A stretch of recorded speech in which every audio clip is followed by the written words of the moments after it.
I'm hoping that quantum computing might solve the problem of having to be three places at once here at these hearings. I first want to acknowledge a new senator at the end of the dais, Senator Young. Welcome him to the committee. I'm very pleased that he's joining us, and I know he'll make a great contribution. Mr. Ratcliffe, congratulations. Thank you. Welcome. And it seems to me that you have an initial task that's a little unusual, but also very important, and that is to restore the confidence of the president-elect in the intelligence community. Before you can deliver the information that he needs to know, you need to get him to a place where he does have confidence in the judgments that are coming to him, and he's notoriously skeptical of the intelligence community.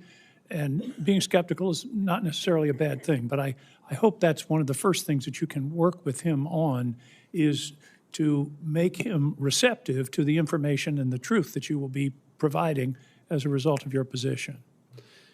Well, thank you, Senator.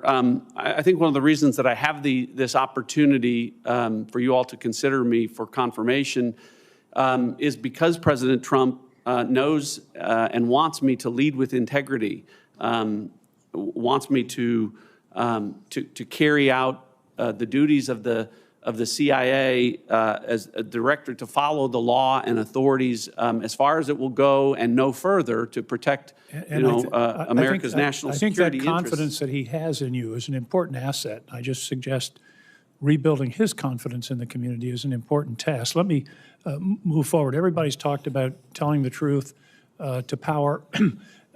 Dan Coates, one of your predecessors at DNI, put it, I think, most succinctly and persuasively. He said, the mission of the intelligence community is to find the truth and tell the truth. I think that's a very good way to look at it. And we haven't talked much here today about why that's so important.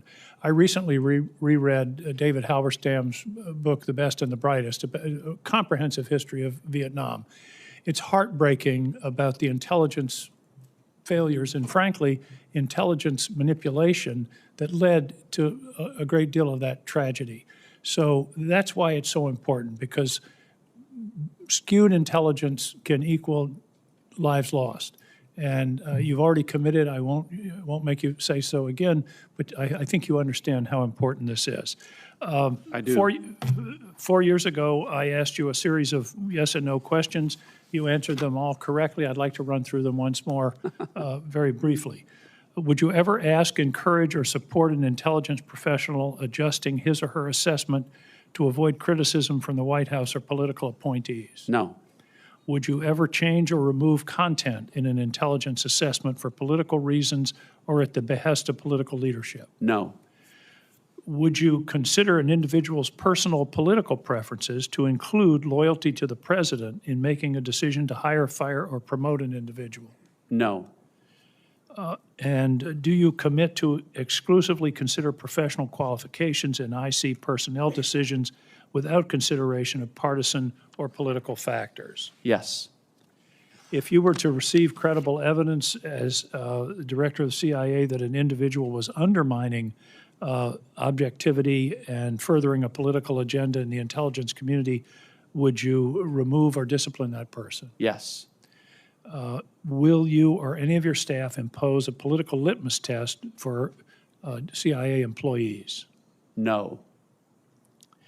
Finally, if confirmed, will you reassure your workforce that loyalty tests are not allowed and not encouraged in the CIA?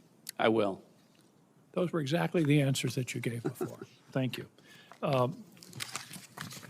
One other brief question. I believe that you are the author of an important statute on cyber security, and I've done extensive work in that area myself. I believe that one of the great failings in national policy is the lack of a cyber deterrent strategy, that our adversaries, particularly China, feel that they can attack our telecommunication system, our electrical system, or whatever with impunity. Do you believe that it would serve the national interest to develop a declaratory cyber deterrent strategy similar to the strategy that underlies the rest of our national defense posture? I do, Senator, and I know we share a similar view on, the threat from cyber. There's so much focus on the integrity the sovereignty and integrity of our territorial borders. But as you well know, it's invasion through our digital borders from half a world away in a few seconds and a few keystrokes that can And cause it's happening every day. so much damage. And the deterrent effect has to be that there are consequences to our adversaries when they do that. One of the things that I hope to do, if confirmed as CIA director, is to work on the development of the types of tools that will be effective in allowing us to do those things. The deployment of those capabilities, of course, would be a policy decision for others to make. But I would like to make sure that we have all of the tools necessary to go on offense against our adversaries in a cyber means. Thank you very much. I hope you will advocate that in the councils of the national security apparatus of the administration. Thank you, Mr. Ratcliffe. I appreciate your testimony. Sir.